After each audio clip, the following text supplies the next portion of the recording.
Shalom et excellent début de semaine à tous les valeureux guerriers de Christ. Aujourd'hui encore, nous venons rendre toute la gloire à Jésus qui nous a fortifiés depuis lundi et jusqu'en ce jour. Nous lui donnons toute la gloire pour tout ce qu'il a eu à faire dans nos vies, dans nos familles et même dans notre nation. Aujourd'hui, dans le cadre toujours de prières lumineuses, nous clôturons avec la grande série d'enseignements exercés pour dépasser ses limites. Et pour cela, nous allons ouvrir nos Bibles dans le livre de Philippiens, chapitre 3, le verset 1. Il dit: au reste, mes frères, réjouissez-vous dans le Seigneur. Je ne me lasse point de vous écrire les mêmes choses, et pour vous, cela est salutaire. Et pour vous, cela est salutaire. Et nous voulons d'abord définir le verbe exercer une dernière fois. On a dit également que exercer, c'est développer le corps, l'esprit de quelqu'un par la répétition.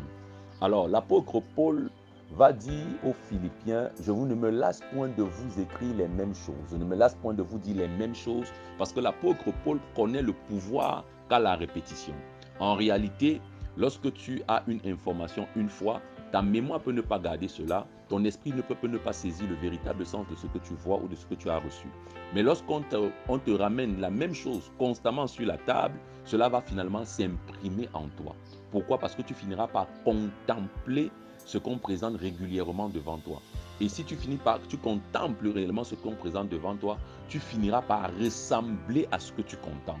Ou du moins, tes paradigmes changeront en fonction de ce que tu contemples. C'est donc pourquoi l'apôtre Paul dit: je ne me lasse point de vous écrire les mêmes choses. Je ne me lasse point de vous dire les mêmes choses. Bien-aimé dans le Seigneur, si tu négliges le pouvoir de la répétition, tu vas négliger ta croissance. Quiconque néglige la répétition néglige sa croissance. Quiconque néglige la répétition néglige également sa stabilité. Quiconque néglige la répétition néglige l'entretien même de sa mémoire et de son intelligence. Donc, il est important pour toi de t'exercer. Pour ceux qui font un travail intellectuel, ils savent qu'ils doivent lire, relire et relire pour garder des informations fraîches en elles. Donc, toi qui veux te développer dans un domaine, que ce soit dans le domaine des sciences, que ce soit dans le domaine de la politique, dans le domaine de la spiritualité, dans le domaine du sport, tu dois savoir qu'au préalable, tu dois aimer la répétition, parce que c'est la répétition qui va développer ton esprit, qui va fortifier ton mental. C'est la répétition.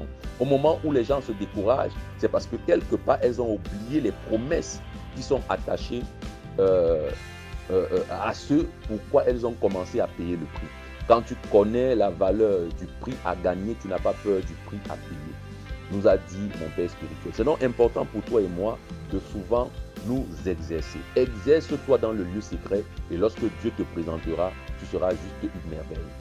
Bien-aimé dans le Seigneur, nous voulons prier. Père éternel, nous sommes au-devant de toi. Nous ne lasserons jamais de te demander de nous aider à nous exercer. Aide-nous à nous exercer dans chaque domaine où tu nous veux compétents, où tu nous veux brillants, où tu nous veux compétitifs, où tu nous veux rayonnants. Aide-nous, Père éternel, à nous exercer de jour comme de nuit, qu'on ne se lasse jamais de s'exercer, qu'on ne se lasse jamais de la répétition, parce que c'est la répétition qui nous permet d'accéder à des dimensions supérieures. Merci éternel mon Dieu et mon roi de nous permettre d'appliquer et de conjuguer ce verbe au quotidien dans nos vies, le verbe exercer. Merci Seigneur, que la gloire et l'honneur te reviennent. C'est dans le nom de Jésus-Christ que nous avons prié. Amen. Tu es hautement béni et que le Saint-Esprit nous conduise. Shalom.